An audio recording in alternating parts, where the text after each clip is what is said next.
வணக்கம். இப்போ வந்து கான்டாக்டரோட NO எப்படி இருக்காது, NC எப்படி இருக்காதுன்னு பார்க்கலாம். ஃபர்ஸ்ட்டு வந்து சிங்கிள் போல் பிரேக்கருக்கு வந்து ஒரு பேஸ் இன்புட் கனெக்ட் பண்ணிக்கிறேன். அதோட அவுட்டில் வந்து அதோட அவுட்ல இருந்து ஒரு பேஸ் எடுத்துகிட்டு வந்து கான்டாக்டரோட A1ல கனெக்ட் பண்ணிக்கிங்க. அடுத்ததாக வந்து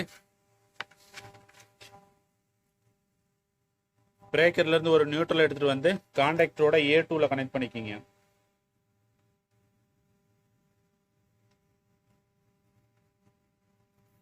இந்த கான்டாக்டர் வந்து 230 வோல்ட் காயில், அதனால வந்து நியூட்ரல் வந்து நம்ம டைரக்டா கனெக்ட் பண்ணியாச்சு.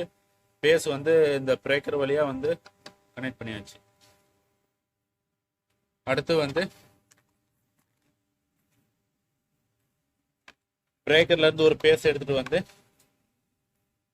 இன்புட்ல இருந்து ஒரு பேஸ் எடுத்துட்டு வந்து பிரேக்கரோட இன்புட்ல இருந்து ஒரு பேஸ் எடுத்துட்டு வந்து NOல கனெக்ட் பண்ணிக்கிங்க. அடுத்து வந்து NOவையும் NCயையும் லூப் பண்ணிக்கிங்க.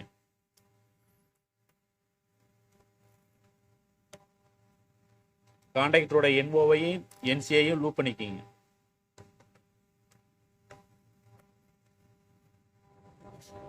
இந்த ரெண்டு இண்டிகேஷனுக்கு வந்து நியூட்ரல் வந்து நம்ம டைரக்டா லூப் பண்ணி மெயின்ல கனெக்ட் பண்ணியாச்சு. இப்போ வந்து வயரிங் எல்லாம் கம்ப்ளீட் ஆயிடுச்சு. இப்போ ஆன் பண்ணி எப்படி இருக்காதுன்னு பார்க்கலாம்.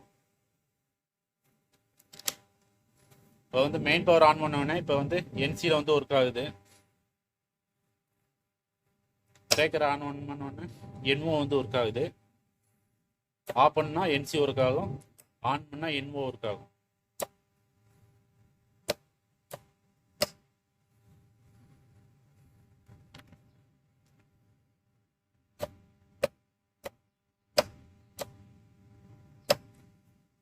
Thank you for watching video.